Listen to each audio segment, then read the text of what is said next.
But the one caveat I would like to give, Smita, is actually nobody knows.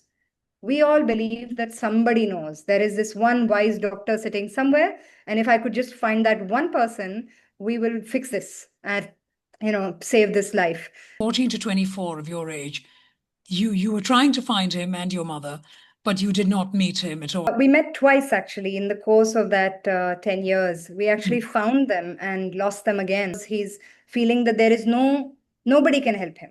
Nobody understands and nobody can help. Not family, not doctors, not his friends. Before we begin, a gentle heads up.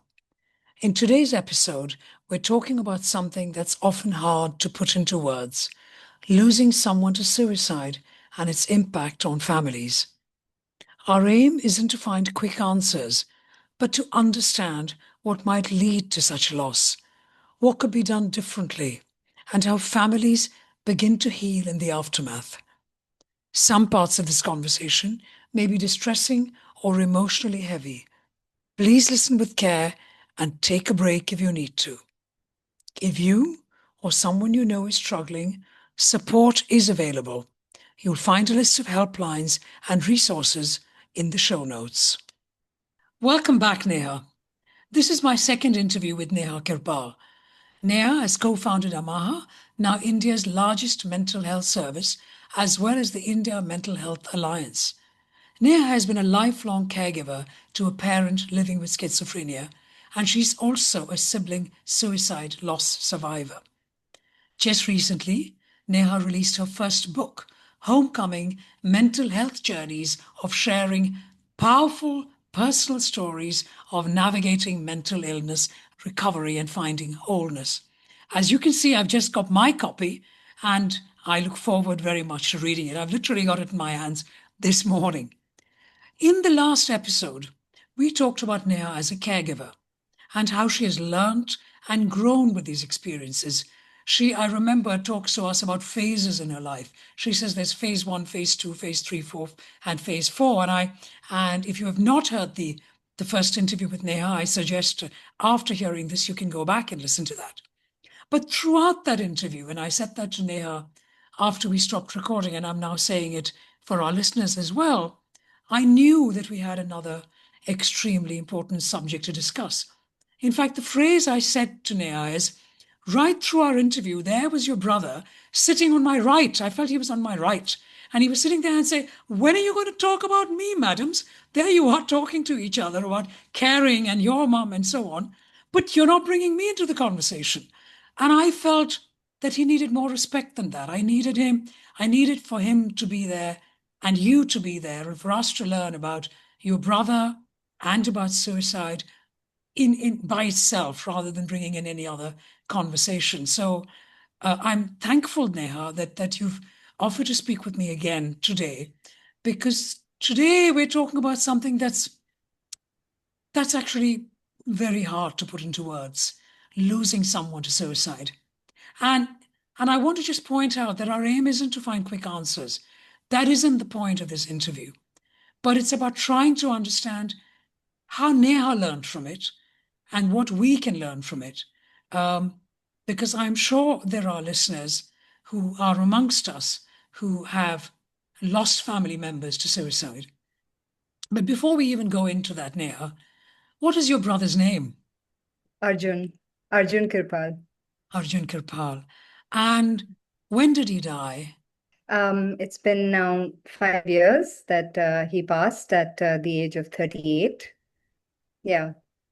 So, I really appreciate you, asking for him by name and holding space in the way that you have, because respect around these conversations is rare to muster up, especially when you look at mental illness and challenges like this. So, thank you for holding the space in the way that you have.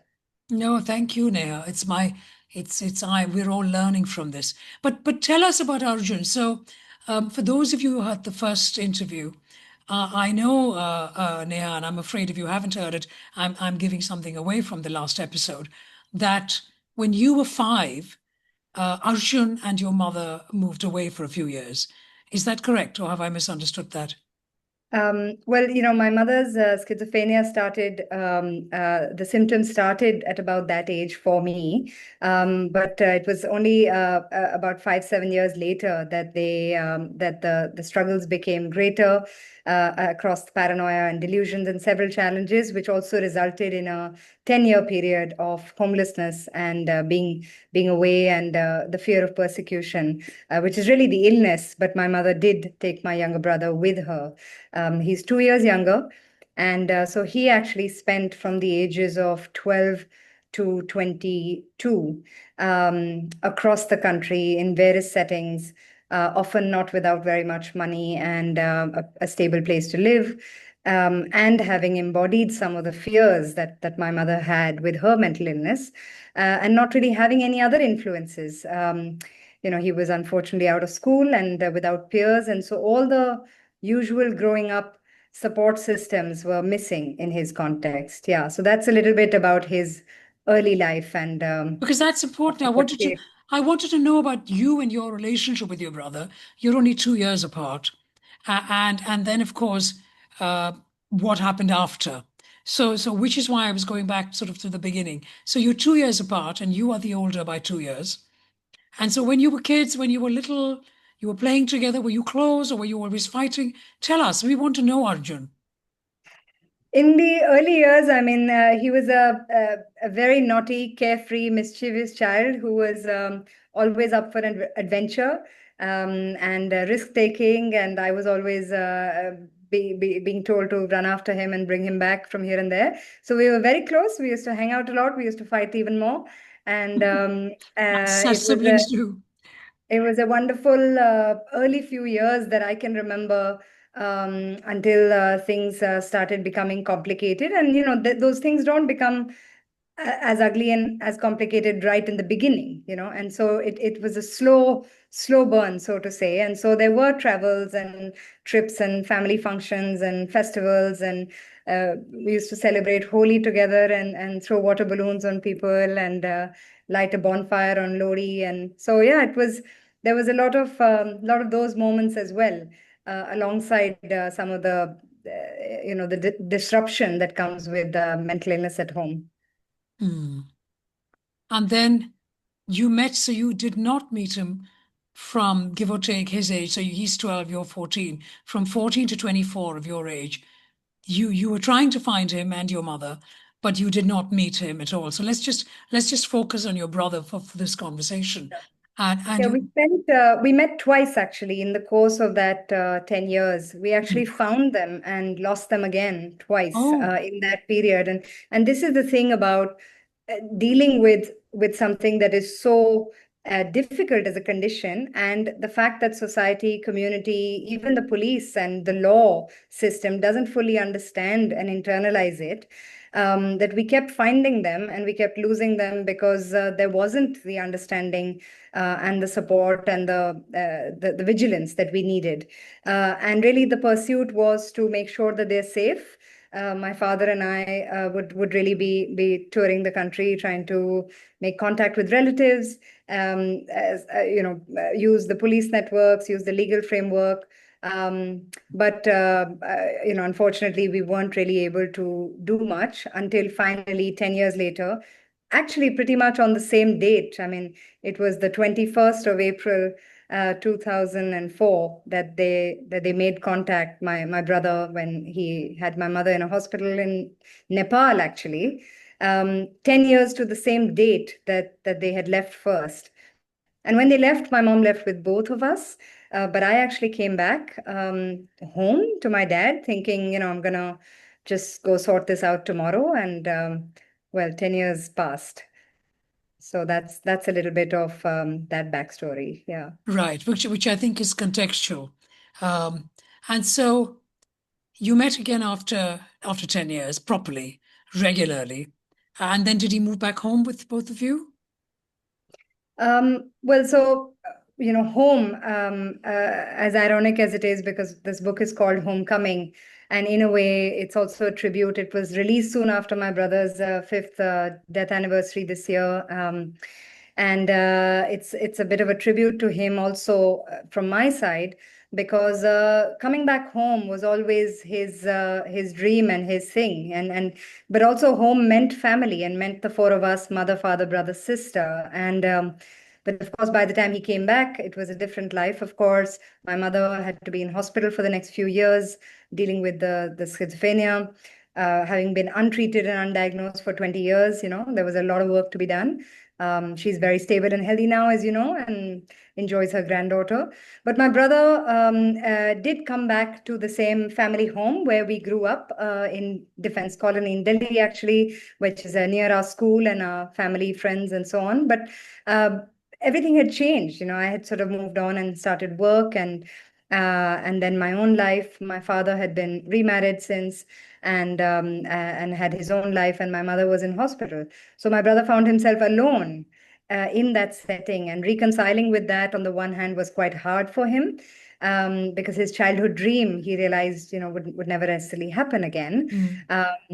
And the other was his ambition to catch up with life and, come in and sort of top the A levels and make it to Cambridge and really try and make up for lost time. So that's really partly his eccentric genius and partly his drive to fit And in. did he do all that? Yes, he did. Yeah. He came back and he topped the A levels. He wrote a compelling essay to Cambridge explaining everything, actually, and he did make it. It's only there that his own mental health breakdown and challenges caught up with him. The fact that he suffered so much, all the adverse childhood traumas. I mean, firstly, he's also carrying the sort of genetic same genes as my mother and her challenge. And there are always these run in family systems, and we can always go back generations and notice them. So, but besides that, all the adverse childhood traumas of relocation, violence, divorce, parent with mental illness, all of those. And so with all of that, then he had his own mental health challenges, which were hidden because we were so focused on my mother that he presented quite able and driven to integrate with normal life. And I think we just tend to, until we don't see a crisis, we don't actually address things. This was one of our reflections later. So we waited till it became more of a crisis. And I remember flying to the UK and flying him back because he had started becoming suicidal while he was there. This was after Cambridge. So that was his journey at the time, and it's only slowly over a 10-year period that he grappled with his own identity, his own mental illness, the losses and traumas, but also the completely hostile and non-adjusting communities, social structures, workplace environments, which didn't necessarily give him the support and options, that he needed, and which is just how destiny played out. And so he really fought those systems and looked to building his own businesses, worked in tech, worked in finance, and but really found himself being quite lonely and isolated through all those years. Yeah. So I suppose what you're saying really is that there were clearly some key factors, were there not?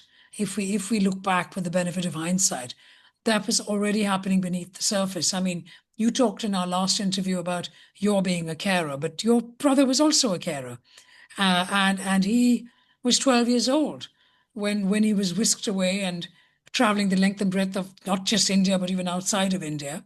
And without realizing it, he would have taken responsibility of being a carer to your mother. And then, of course, you've got the genetic loading that all of us have from our parents, some more than others, depending on how much we're more like, who are we more like, mum or dad, in terms of genetic loading.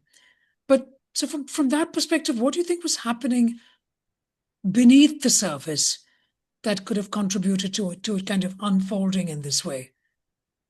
Yeah, I think it's so many factors, some of which we've named, but it's often hard for families to, we often hear this term, oh, we were caught completely off guard.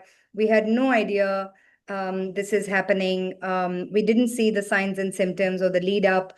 But actually, in my specific experience, and as I've also learned from some of the other women who have shared their stories in our book, Homecoming, that there are often signs, and it's actually there is distress that is ongoing. There are difficulties, schools, colleges, workplaces, family gatherings. There are opportunities that we may overlook because we are not aware or about how to understand that and read in to those cues, or sometimes it's also denial.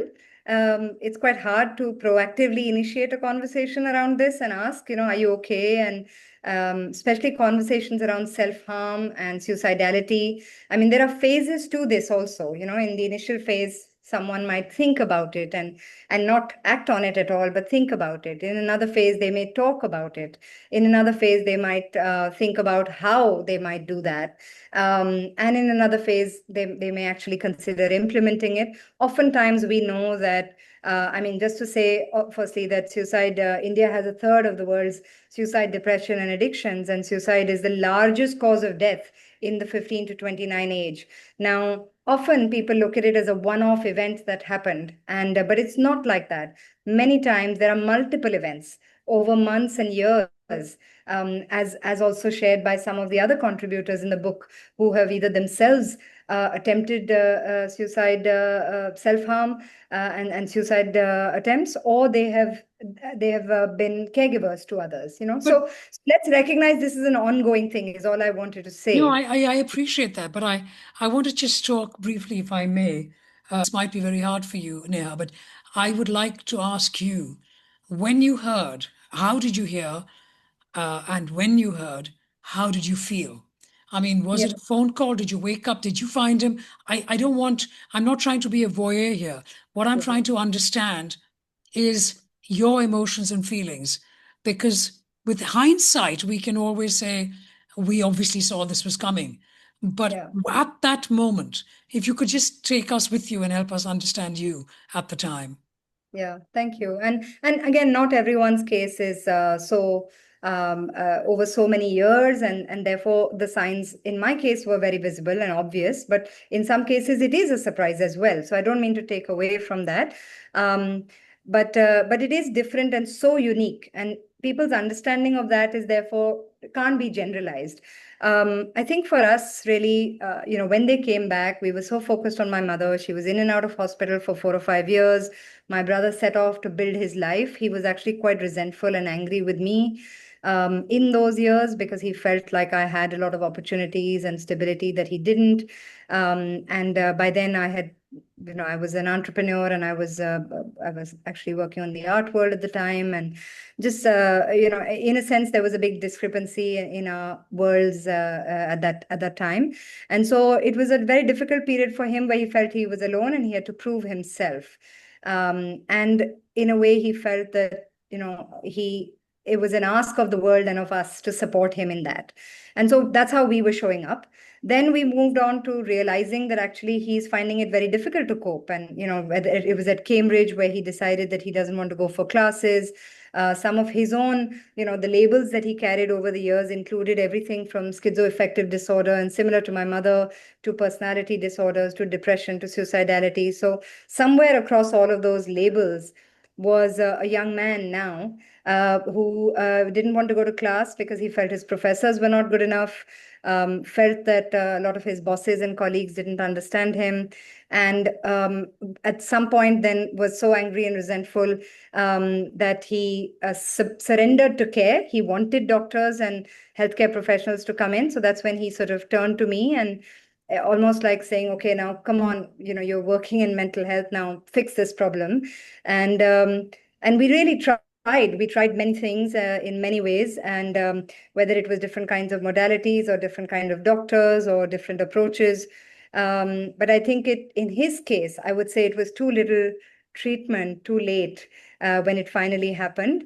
And the impatience that he had with that then almost felt like him saying, I've given you a chance, and nothing seems to be happening. My life is not improving, and therefore I would like to take it in my own hands. So we actually, I mean, it was an odd situation for many years because his suicidality actively went off over a period of 2 years. It went on. But prior to that, we would have several conversations, and even during that, which ranged from why is it that he is now wanting to champion euthanasia and looking at suicidality, and also for himself, because he's feeling that there is nobody can help him. Nobody understands and nobody can help. Not family, not doctors, not his friends. It was just a very lonely place. And for I mean, look at what he's been through as a little boy, and then to have that experience in your growing years, you can feel quite disillusioned and hopeless.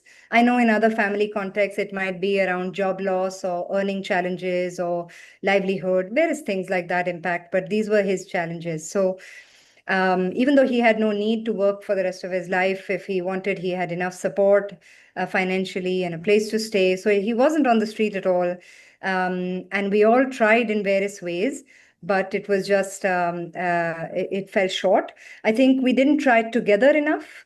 When you talk about coordinating and everybody being on the same page, I think we all have our different versions. My dad's take on it was very different. My mother felt that nothing is wrong at all and resisted everything. My approach was to treat everything and try and be proactive about getting medical help, getting therapy. So I think on hindsight, I mean, we were all on different planets when it came to understanding and approaching the care that he needed. And professionals didn't quite understand how to deal with these many complexities with almost a stopwatch. And actually, if you think about it, care is designed as go for a therapy session or go for a psychiatry session, which you then pay for. But what about in between? What about these years where Absolutely. it's a journey, and who's watching over the families then, and who can the families turn to get Because guidance about what to it do? isn't just about your brother. It's Yes, actually it's about the whole family, the people that he's involved with on an every single day basis. And as you that's say, there are four of you, and each one of you were on a different planet, starting with him, followed by the three of you, and each of you wanted something and reacted differently. And so That's it's right. Yeah. And the wider community, you see, family and friends, they don't have, it is very difficult to engage because, look at the time and energy people have today for each other. Within that time and energy, you pick your battles and you pick the things that you need to show up for. And something like mental illness and increasing risk of suicidality is a conversation people don't even know how to approach. Nobody even wants to talk about it. In fact, pretense around invisibility around abandonment around these topics and those people is the way people show up, and that's the same as so then in what workplaces. kind of understanding and support then are you saying that families need at this point in time? The idea of recognizing, how do I put it, recognizing suicidality as a process. It isn't that an individual wakes up one morning, almost always, and says, okay, I am now not wanting to live anymore and making a decision. There is a process. It could be days, it could be months, it could be many, many, many years. And then it That's right. ends in the culmination of that person's death.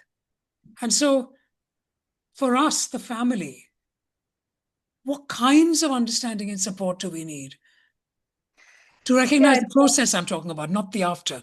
I'm talking about just yeah. the process. Yeah.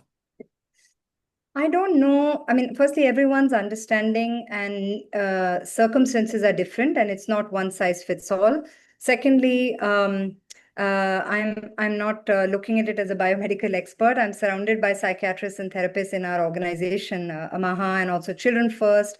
We work with young children and we work with elders across generations. But I don't even know if care professionals and care services understand and are able to tune into these, because the models of service are just not built that way. Some who do understand don't know how to show up for families because they don't have that access necessarily. So when we think about families, I mean, let's think about even with some of even knowing what we knew, given I had already started, I had trained as a family counselor and then started some of this work in mental health actually before my brother passed. So I had now reach to information and understanding and access to medical professionals and hospitals and all of that. And we had in a way, I will say for a moment, an advantage that we have already seen this in an earlier generation. We've already navigated the length and breadth of this country. I now know all the medical facilities that exist for mental health across India, and we have looked at what is available and what is not, and so on. Even with that, we were either ill-informed or ill-equipped or didn't have enough access. I think the understanding is a problem. The understanding of one's role is a problem. The alignment of the family is an issue. The ostracization that you face with other people. So often, family cannot own their truth and challenges because they're fearing being judged and shamed by everybody else. So it's not just, it's a matter of honor. Suicide has only recently been decriminalized in India. But up until the Mental Health Act of 2017, it was a criminal act. So suicide records are sitting in police stations. Now it has been decriminalized and there And is in sensitization fact, in around it. relation to the language, people usually said, "Oh, so and so committed suicide," That's right. Yeah. and that is no longer for those of us who may not know, is no longer the right Yes. kind of language, because you did not Yeah. commit. You did not. It's not like committing It's a not a crime. It's crime. not that. Yeah. He died Yeah. by suicide, or she Died died by by suicide. suicide, um, That's right. because at that point, that's what they wanted to Yeah. do. And I So think this that's is a different. step, yeah, and this is a step in the direction of recognizing that when it comes to these big suicide trends that we talk about in quota and colleges and now in schools younger and younger, and why did it happen and what should our colleges do? And I think a lot of the solutioning is to say, let's put more counselors and let's remove the fans and let's try and do things that are preventing the event from taking place. I think we need to go one step first before that and go deeper and realize all the factors that cause these challenges. We are all responsible to give shape to them, and therefore we're all responsible to provide safety so that people don't get to a place where they are contemplating suicidality. So I think the first thing is for families to feel like they're not alone, and that's where it becomes a community responsibility, a school, college, institution, workplace, government, primary healthcare responsibility to make it safe to start these conversations, to provide information and understanding, to provide continuous care, on monthly channels. I mean, the young people want to only text, whereas older people want to see face to face.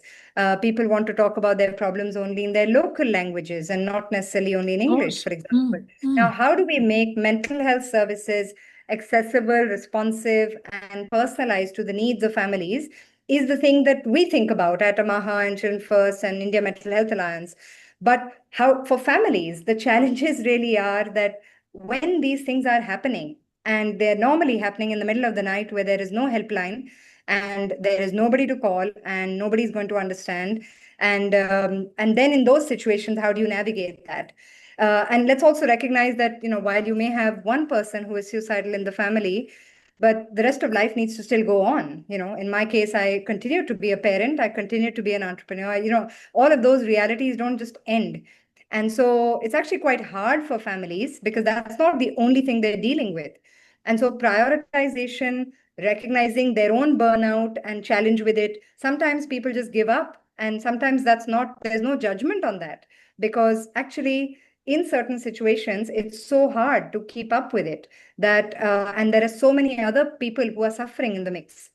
So everybody's circumstances are different, and I think these gaps are what is important to recognize: what we don't have, what we don't know, what we are not doing, what Then we didn't how though, understand. Neha? This is the bit I'm really trying to understand. If we don't know, then how will we know?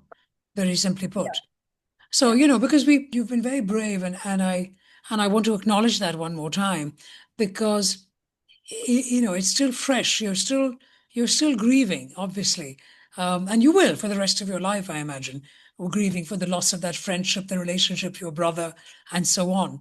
But this whole idea of, you've already told us, you've reflected already considerably, but I want to just focus on that process before an individual dies by suicide. Looking back at the what if. Now, in most situations, when trauma happens, what we tend to do is say, well, it's over. And what we need to learn from is how to live our lives the best way we can for today and tomorrow and the rest of our lives. But what you have begun to say, and which is why I want to dig a little bit deeper, if I may, you've begun to yes, say, the what if, you're going back. And you're saying it's important for us to go back rather than say, okay, he's gone. Now let's see how we can live in for later, which I do want to talk about as well. But looking That's right. Yeah. back in Yeah. your own personal family, obviously, as you correctly said, every situation is different. Um, and we can't, one size definitely does not fit all.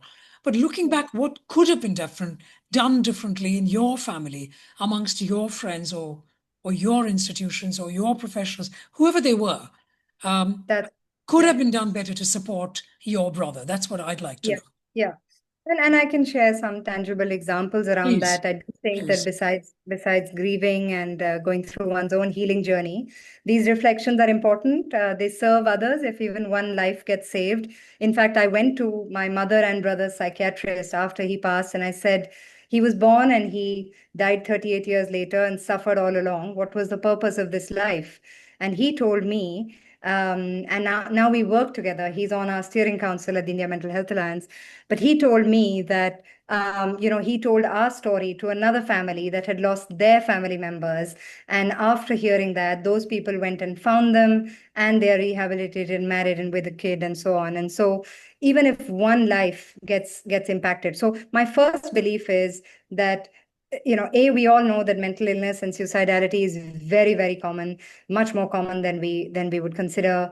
And it really is something that we're all familiar with, whether we admit it or not, and whether we make time for it or not.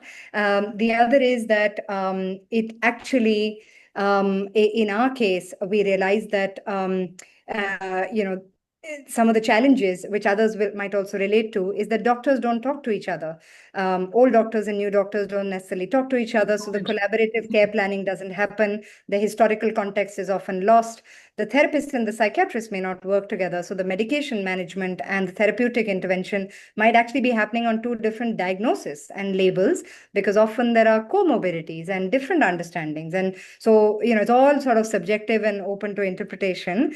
Continuous care is not available. And so, what do you do between sessions when you are actively writing notes in your diary? My brother would keep writing to me these letters every day from when he was in the hospital, saying, this is what is happening and this is what I feel and this is what I want. And I would talk to him about it. And then I would go to the therapist and then to the psychiatrist, and then we would move facilities. And, this was a constant journey where the onus of figuring it out and managing it entirely fell on the relatively most ignorant cohort, which is the family itself. Right. So how do you decide which course to take? How do you decide what your options are when you don't know? So I think those were the blind spots. But the one caveat I would like to give, Smita, is actually nobody knows. We all believe that somebody knows. There is this one wise doctor sitting somewhere, and if I could just find that one person, we will fix this and save this life.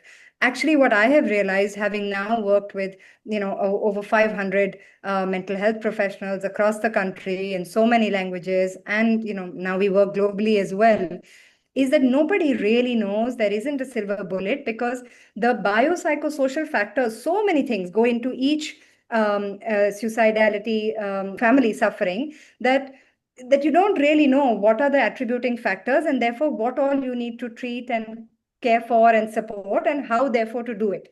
So it's a combination of things. What is needed is for the doctors, for the therapists, for text lines, for community services, for schools, colleges, and families to all ramp up what they know and understand, how to get information. It's not just about putting up another suicide helpline, 10 to 4. It's about round the clock.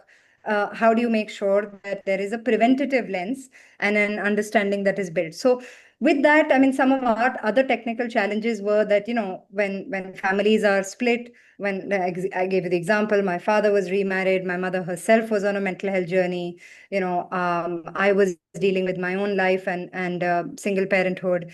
And so then the suicidality is not the only thing. And so that is another challenge. How do you make time, energy, effort? How do you rationalize caregiver burnout? We talked a lot about that. A lot of us are carers to multiple people and are suffering ourselves as well. So where are the boundaries? Who helps you make these choices, I think, is really the question. And how do those choices then sit with your conscience? And we tend to beat ourselves up or blame each other often. There is a bit of that. And so in our case, for example, neighbors either left the scene or came in to question, right? Neither is helpful. When it came to family members, because they didn't understand the illness, they actually would sort of support my mother's beliefs about the fear of being persecuted by my father and myself. And so they actually hid them for a period of time and kept protecting them, and they kept moving from one relative to another, and we kept finding them, and they kept protecting them, and giving them shelter elsewhere. And so it was almost like a cat and mouse chase where we were trying to protect them from themselves and their illness. And because there is no insight sometimes in things like schizophrenia, you actually believe what you believe, and that is your world. And then in those situations, like my brother genuinely believed that he had been wronged, he believed that my mother had been wronged.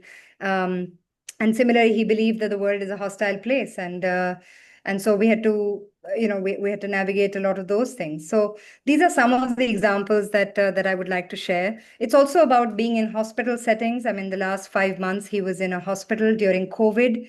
Now, we've all suffered globally when it came to COVID.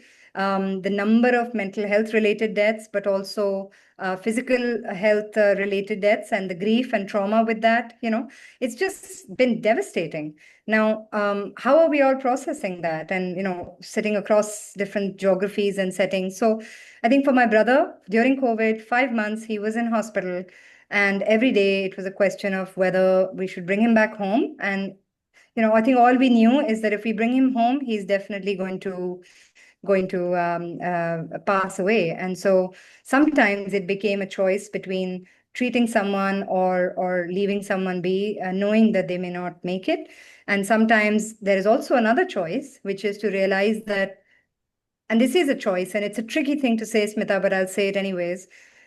Sometimes there is a choice to say that actually the suffering is so great, and the treatment and support and care is so little, that you empathize with the person who is really wanting to live. And wanting to live is a act of great self-preservation. Of We all course, want yes. to, even a baby wants to protect himself. So just imagine what it takes to want to give up on life proactively. Sometimes you realize that it's a relief in terms of the end of that person's suffering. Now, the world might look at it and judge either the family or the person who holds these views.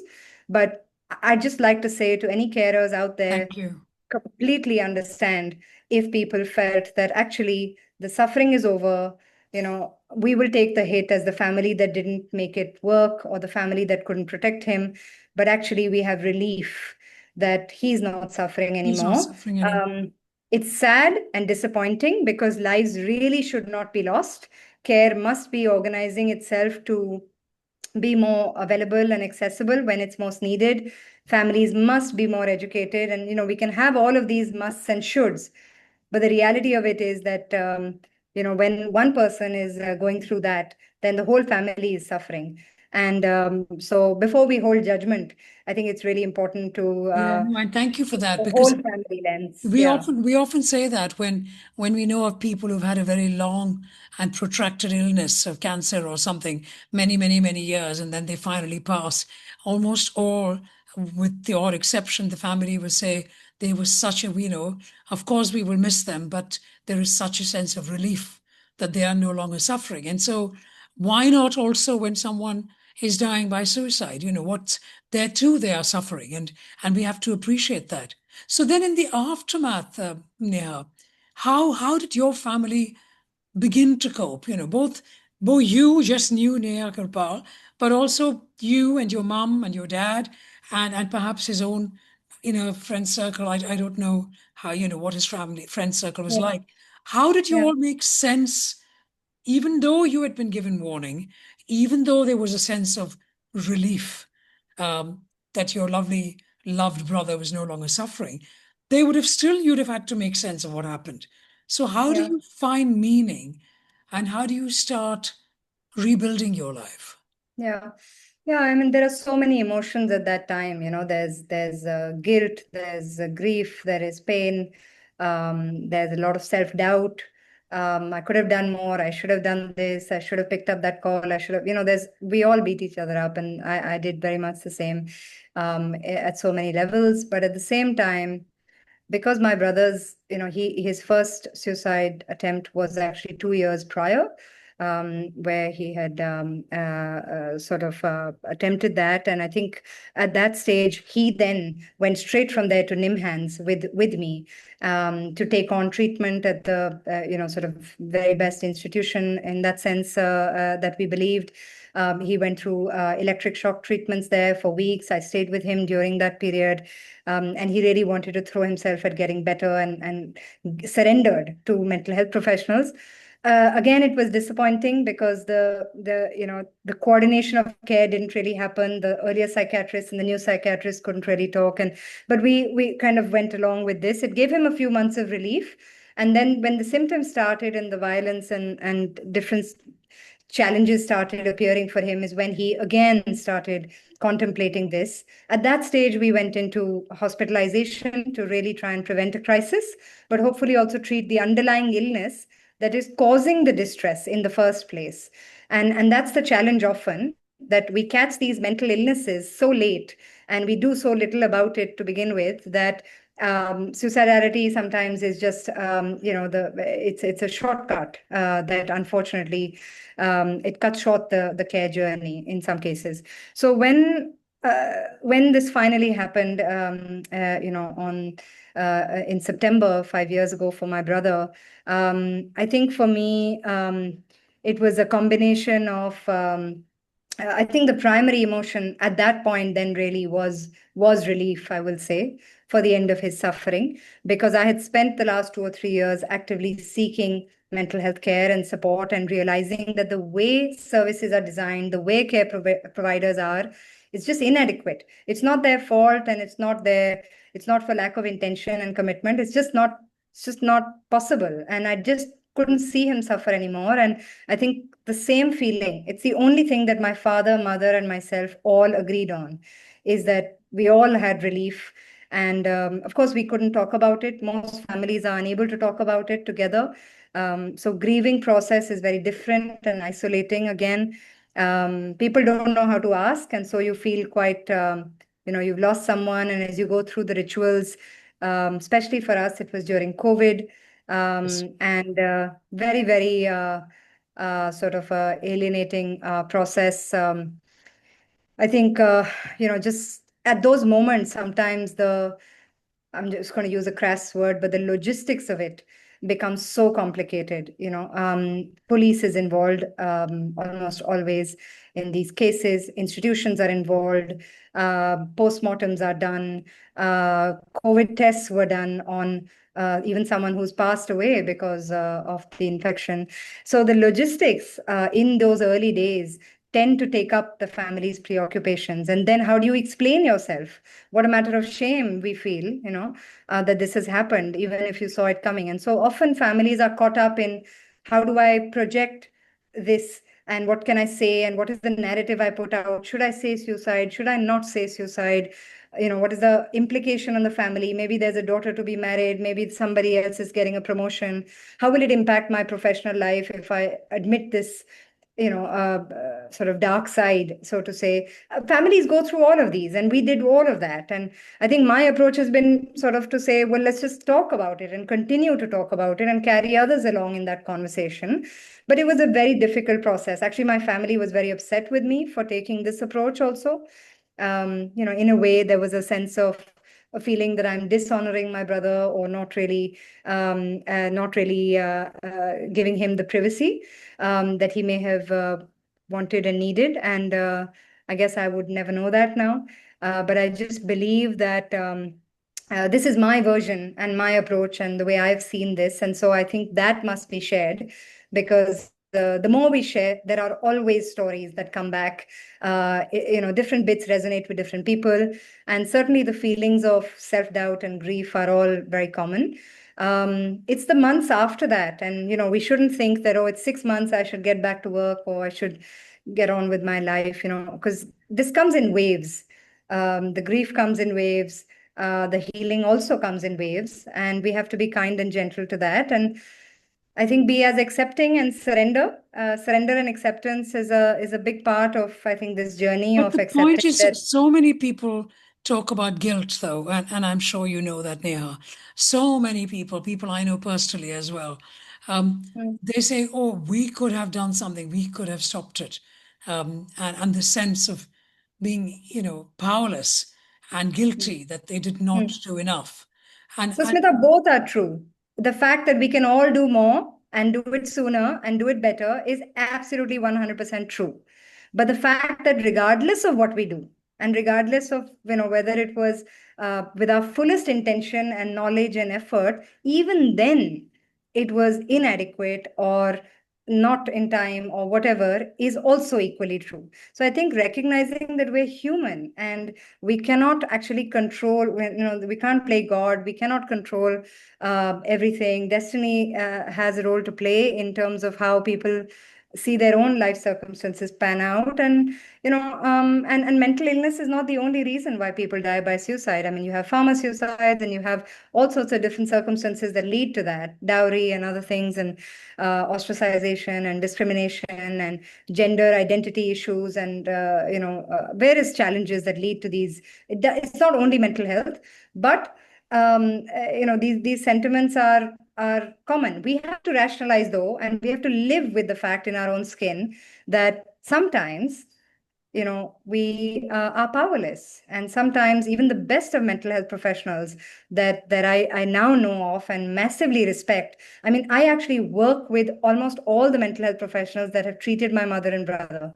We are part of the same organizations now, so that's how much respect I have for the profession and for the possibility of what recovery can look like. I also recognize what clinicians don't necessarily know, or what their blind spots are, or what their education and training may not have taught them. And therefore, this lived experience ambassadorship, that is the collective responsibility of all of us, has to be something that stays alive and start informing care practitioners, start informing policy, because it's the only way. The coming together of this knowledge is the only way that we will be able to save more lives. No doctor can save a life without the support of the family, without the understanding and wisdom of the family. And that is an absolute sort of belief that I have. And so we have to work together for care. But if so, let's just pull all this together then, Neha, because you've spoken movingly and powerfully about the loss of your brother and how much you have learned and your family have learned along the way. So if you could just help us kind of summarize this longer conversation, what is it that those of us listeners who have experienced the same thing, who have had a family member die by suicide, what kind of support, what should they do? Of course, they must seek support. That's a given. But is there anything else that you can help us kind of summarize and send us in the right direction? Yeah, and I think I will broaden this to say that this is a message not just for those who have a family member struggling, but this is a message for every single person on the entire planet, because it is our collective responsibility to prevent and to build a culture and to build communities and to build institutions that are safe and where challenges can be identified early, where support can be provided. So this is everybody's problem, and it cannot be solved without everybody owning some part of their effort. So I think that's the first thing I would Good say. point. Absolutely, yeah. And so then, whether you're a 12-year-old, or whether you are a 80-year-old, or whether you're running a government, or you're sort of running an investment bank, whatever your profession might be and family circumstance, we're all parties to try and make this less of a problem when it comes to suicidality in the world. And so that's the first thing. And so the first message then is that we got to own that responsibility. The second is that we have to understand it, and we have to understand all the range of multiple factors, the biopsychosocial factors, the different circumstances that go into causing these challenges, and what are the preventative aspects that we can all do that are around that. Some are around designing systems and policies, some are around making workplaces safer and more inclusive. Some are around creating accommodations in schools and colleges or early identification and diagnosis. But some are just around vocabulary. How do I talk about this? How do I ask Good about this? point. So Yes. it's literally about that. What are the words in your language that you can actually use? And are you using nouns or verbs? Or, how are we actually being able to have this conversation? So that's the first real thing. And stories, more people sharing their real, true stories touch lives, they move people, and we can all learn from each other. And so big That's why credit to you, that is Smita, why I host this for podcast. for Because these for me, storytellings, because all the data in the world, all the statistics, all the trends and analysis do not move people and get attention in the way that someone's personal stories do. And so everyone must share and everyone must hold space to listen as well, which is why this book, Homecoming, I hope is the start of a movement. I hope a lot of people not just read it, but they start writing their own stories and sharing them more widely and on public platforms. I think the third thing I'd say is that we have to listen to the young people because they're the ones talking about it. So our mm, generation and upwards need to follow the cue from the young people, my 13-year-old today, and how well versed they are, how open they are, how much how inclusive they are, and how they talk about mental health challenges. And it's really, they're not sitting in a stigmatized, conditioned mind space necessarily as much as the earlier generation. So let's listen to our young people and let's also show up for our young people. The other is that connectedness, as opposed to loneliness, is critical. The sense of being, but also the sense of belonging. Let's move away from mental illness and talk about mental health. It's important that we focus on the nurturing of mental health for everyone. So I think that's really key. And ultimately, the idea really is that we have to be able to validate these struggles. We have to be able to make it safe. We have to be able to sort of destigmatize and also empower these conversations. So, what are the safe spaces in and around us, whether it's a dining table or a boardroom table or a school classroom, where we create safety to have these conversations before they become a crisis? Let's not focus on the event. Let's not sensationalize how somebody died by suicide. Let's ask ourselves why and what can we learn from this and how do we understand it, but how do we also share our understanding? It is everybody's going through this in one way or another. And so let's just assume that it's not a matter of shame and alienation anymore because it's there pretty much in every other home and in every other family. And so we can openly talk about it. My belief, Smita, is that everybody is just waiting for somebody else to talk about it. It has never happened that I have shared and people have not shared back. And so, take the lead, own the conversation is really what I would say. But thank you so much for taking the lead and holding space for me so thoughtfully. no, thank you, Neha. Neha Kirpal, thank you so very much for sharing this very, very important story. Thank you. Thank you, Smita. These stories remind us that suicide is never about a single moment. It's about pain, it's about complexity, and it's about the human need for connection and understanding. For those of us who have lost someone, there is no quick path to healing, but there can be moments of meaning, of shared strength, and of love that continues in new forms. If today's conversation brought up difficult emotions for you, please reach out for support. Talk to someone you trust or connect with a mental health helpline in your area. Thank you for listening and for being part of a conversation that helps bring understanding to a subject that is often never talked about. This episode was edited by Alina Kazmi with production support from the 180 DC JMI team.